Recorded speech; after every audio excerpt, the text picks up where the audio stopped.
ರೈತ ಬಾಂಧವರಿಗೆ ಎಲ್ಲರಿಗೂ ಶುಭ ಸಂಜೆ. ಇವತ್ತು ನೋಡ್ಬೋದು ಇಲ್ಲಿ ನಾವು ಕೆಂಗಾನೂರು ಗ್ರಾಮದೊಳಗೆ ಇದೀವಿ. ಕೆಂಗಾನೂರು ಗ್ರಾಮದೊಳಗೆ ಒಬ್ಬ ರೈತರಿಗೆ ಕಿಸಾನ್ ಗ್ರೋತು ಕಿಂಗು ಡೆವಲಪರ್ ಕೊಟ್ಟಿದ್ವಿ. ಇಲ್ಲಿ ಕಬ್ಬಿನ ಬೆಳೆ ನೋಡ್ಬೋದು ನೀವು, ಪವರ್ಫುಲ್ ರಿಸಲ್ಟ್ ಬಂದೈತಿ. ಇಲ್ಲಿ ನೋಡ್ಬೋದು ಏಕ್ದಮ್ ನಂಬರ್ 1 ರಿಸಲ್ಟ್. ಇಲ್ಲಿ ಬಾಬಣ್ಣರ ಇವರಿಗೆ ಪ್ರಾಡಕ್ಟ್ ಕೊಟ್ಟಾರ, ಬಾಬಣ್ಣ ಕಂಡೋಜಿ. ಇಲ್ಲಿ ರೈತರು ಇವರು, ಈ ರೈತರಿಗೆ ಪ್ರಾಡಕ್ಟ್ ಕೊಟ್ಟಿದ್ದು. ಸುರೇಶ್ ಕೆಂಗಾನೂರು. ಈ ಬೆಳೆಗೆ ಏನೇನು ಪ್ರಾಡಕ್ಟ್ ಯೂಸ್ ಮಾಡಿರಿ? ಈಗ ನಿಮ್ಮ ಡೆವಲಪರ ಮತ್ತು ಇವನು ಟೋಟಲ್ ಕಿಂಗ್ ಡೆವಲಪರ್ ಬಿಟ್ಟರೆ ಬೇರೆ ಏನು ಕೆಮಿಕಲ್ ಆದ ಈಗ ಏನೂ ಇಲ್ಲ. ರಿಸಲ್ಟ್ ಹೆಂಗೈತಿ ನಿಮ್ಗೆ?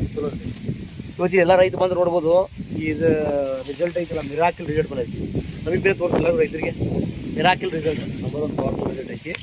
ನೋಡ್ಬೋದು ನೀವು, ರೈತಿಲ್ಲ ಗಡ್ಡಿ ಪೂರ್ತಿ ತೋರಿಸೋದು. ನಾ ಹಿಡಿಸೋಲ್ಲ. ಆಮೇಲೆ ಎಷ್ಟು ಸ್ಪ್ರೇ ಮಾಡಿರಿ, ಎಷ್ಟು ಡ್ರೆಂಚಿಂಗ್ ಮಾಡಿದ್ರಿ? ಅದು ಮಾತಾಡಿ. 2 ಸಲ ಸ್ಪ್ರೇ ಮಾಡಿದ್ರಿ, 2 ಸಲ ಡ್ರೆಂಚ್ ಮಾಡಿದ್ರಿ. ಬೇರೆ ಯಾವ್ದು ರಾಸಾಯನಿಕ ಗೊಬ್ಬರ ಯೂಸ್ ಮಾಡಿದ್ರಿ? ಈಗ ರಾಸಾಯನಿಕಕ್ಕೆ ರೇಟ್ ಹೆಚ್ಚಾಕೈತಿರೋ ಇದಕ್ಕೆ ಸಾವಯವಕ್ಕೆ ರೇಟ್ ಹೆಚ್ಚಾಕೈತಿ? ರಾಸಾಯನಿಕ ಹೆಚ್ಚಾಗತ್ತೆ. ರೈತ ಬಾಂಧವ್ರು ವೀಕ್ಷಣೆ ಮಾಡ್ಬೋದು. ಕಬ್ಬು ನೋಡಿದ್ರೆ ಅತಿ ಅದ್ಭುತವಾಗಿ ಬಂದೈತಿ. ಕಬ್ಬಿನ ಗರಿಯೋದು ನೋಡ್ಬೋದು ನೀವು, ಕಲರು ಗರಿ ನೋಡ್ಬೋದು, ಅತಿ ಅದ್ಭುತವಾಗಿ ಬಂದೈತಿ. ಇದು ನಮ್ಮ ಬೈಲಹೊಂಗಲ ತಾಲೂಕಿನ ಕೆಂಗಾನೂರು ಗ್ರಾಮದ ಸುರೇಶ್ ಹುಲಗನ್ ಅವರ ಹೊಲದೊಳಗಿನ ಕಬ್ಬು. ನಾನೇ ಈ ಹೊಲಕ್ಕೆ ಡ್ರೆಂಚಿಂಗ್ ಮತ್ತು ಸ್ಪ್ರೇಯನ್ನು ಕೊಟ್ಟಿದ್ದೀವಿ.